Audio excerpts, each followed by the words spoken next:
There's this intense, unspoken societal pressure, especially on women, to have it all, to do it all, and to be it all. We're expected to have a thriving career, the perfect family, a pristine home, time for friends, all while maintaining a healthy lifestyle and having enough time for self care. It's not just the sheer number of roles that we're expected to fill, it's the constant weight of planning, the worrying, the anticipating everyone else's needs, and juggling everything perfectly. This mental load, this thing that we feel, is the silent architect of burnout.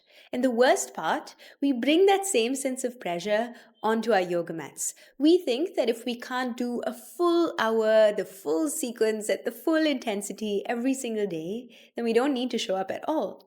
We tell ourselves this whole thing that we see in gyms and such of go hard or go home, which is extremely dangerous. I'm Sushrita, but you can call me Sushi, and today I want to offer you a different path. A path that rejects this whole black and white way of thinking that we either need to be perfect or that we're just failures. And it's called the bad day minimum. And it might just save your practice and maybe your peace of mind. So let's dive right in. In the Ashtanga Yoga tradition, which is what I practice and teach, there's a very high standard of discipline. It's a demanding and rigorous practice, and for years, I let that weight crush me. I operated under the assumption that consistency meant intensity every single time I showed up on the mat. So I thought that if I couldn't do my full primary or second series, which takes about 90 minutes to 2 hours every single time, I needed that. And if I didn't do that at 4 o'clock in the morning, then I'd somehow failed as a person. I would tell myself, okay, I'll do it tomorrow when I have more time, when I don't have a class. But that tomorrow usually brought its own chaos, it brought its own demands, and more time is a luxury that, let's be honest, most of us simply do not have. This mindset is exactly why we quit. It's why we start January strong and then burn out by February. As I teach the students inside my Yoga Mastery program, there's a link for that in the description below, the goal isn't intensity. The goal is longevity. We need to stop trying to be the person that does it all and start being the person who just keeps going, who just keeps the wheels turning even on a bad day. So how do you do that when you have zero bandwidth, no capacity, and you feel absolutely exhausted? You change your definition of success. You stop looking at the ceiling and you start looking down at the floor. So let me take you back to a random Tuesday when I was in this whole all or nothing mindset. My whole life was just about doing as much as I could. I was juggling, moving to a different city and handling all these different responsibilities. And I was excited and I genuinely thought that I could manage it all and be that woman that does it all. But my alarm went off at 4 o'clock in the morning and I had this full day ahead. I remember I was teaching more classes because I just joined a new studio. I was managing the stuff in my business, my family obligations, all of it. And I knew that I had to fit my practice in and I needed 90 minutes at least just to fit that in. And so I'd gone to bed late the previous evening. My body was still sore and my mind was really foggy. And I sat on the edge of the bed and I was just looking down and I was like, uh-oh. I did some mental math, and you know the kind of mental math I'm talking about. If I start now, then I have to rush the shower, and then if I rush the shower, then I'll be late for my first client. So I might as well, just skip the practice because it doesn't really count if I don't do 90 minutes, right?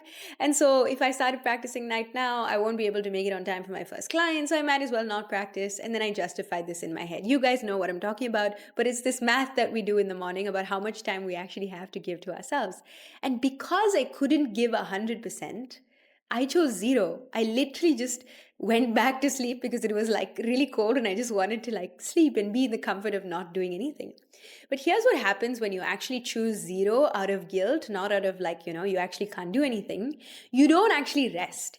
I woke up an hour later, not feeling refreshed or energized, but I was filled with shame.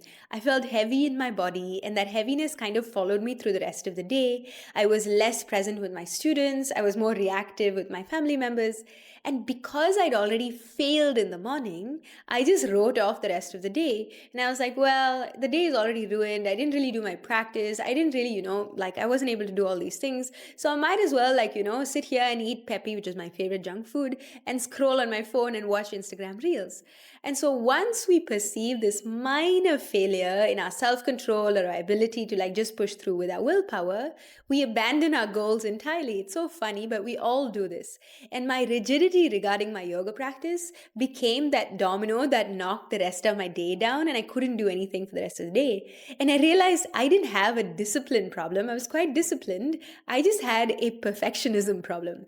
I was trying to build a habit on a foundation of best case scenarios, when life isn't that way. Life isn't a series of best case scenarios. If we all had a series of best case scenarios, wow, God bless. But life is messy, and it's like a unicorn to have one of those days. Every single day is just maybe a little bit more than the worst, bare minimum that you can do. To understand why we do this, we have to look at the science of decision fatigue and stress.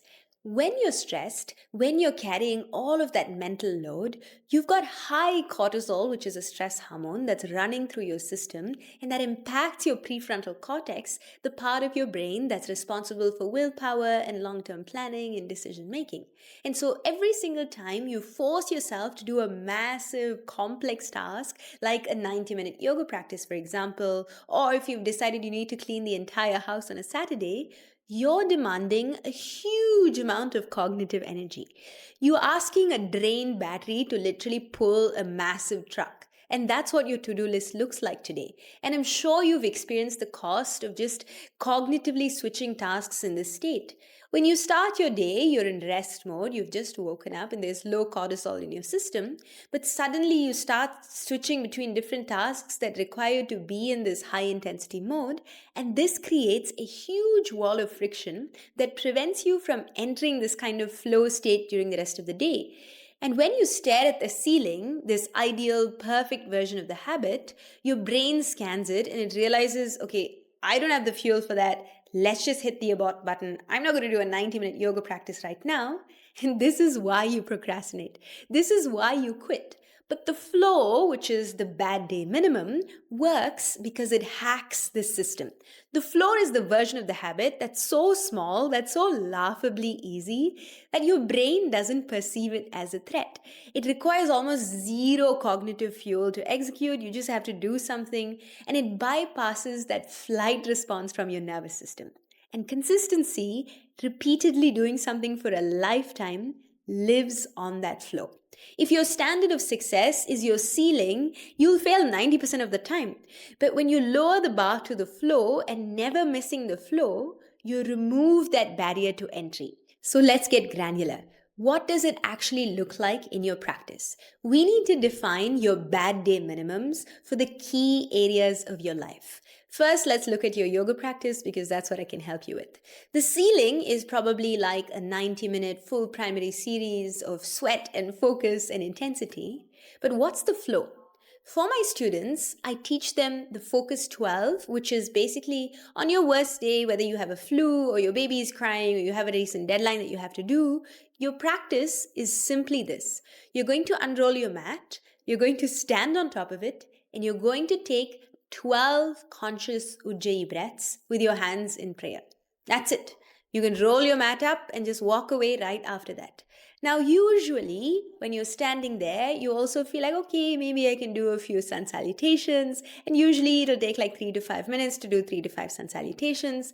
But the requirement for success is 12 conscious 𝐦𝐤𝐬 breaths. And that's your appointment. And if you've met it, then you've won. Second, let's look at your home, which is obviously something that we do as women.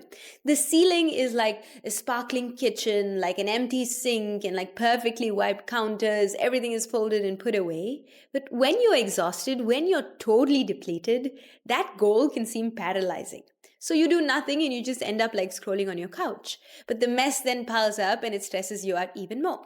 So the flow for this is just to say, I'm going to wash just 2 items. Maybe it's a fork and a plate, nothing fancy. And often just the warm water on your hands kind of feels nice and you wash maybe 5 items instead of 2. But if you stop at 2 and you say, okay, that's it, I'm overwhelmed, I can't do any more, then you've still succeeded. Third is work. The ceiling is writing the whole report or clearing your entire inbox, but the flow is just, I will open the document and write one sentence, or I will reply to that one email that I've been putting off. And by making the task microscopic, we reduce that friction. Remember that wall of friction I was talking about? And we trick the brain into just starting, into just getting going with it.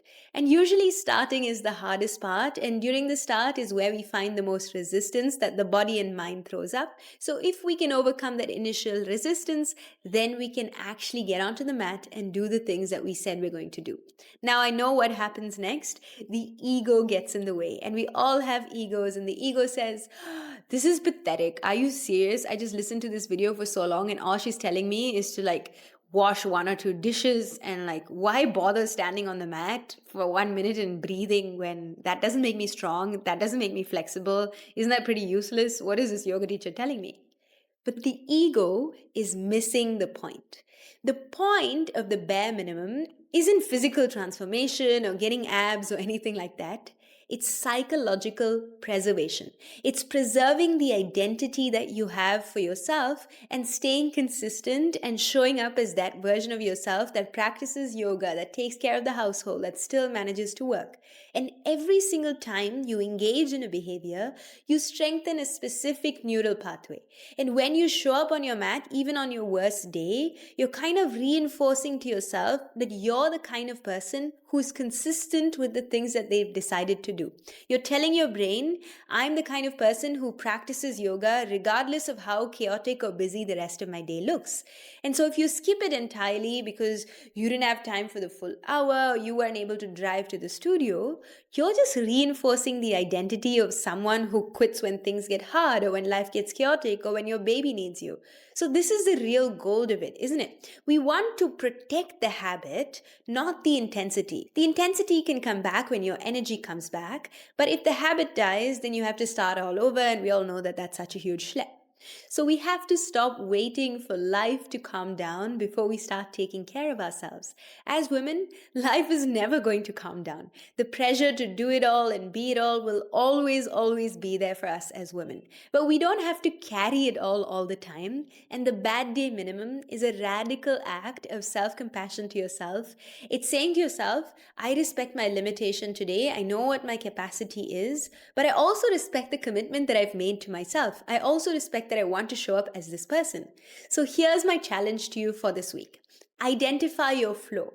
Write it down. In all these different areas of your life, just write it down. Make it so simple that you can't say no to it on a day when you're having really low energy. And when that bad day comes, it will, meet yourself with kindness, with compassion, and stay consistent with that bad day minimum.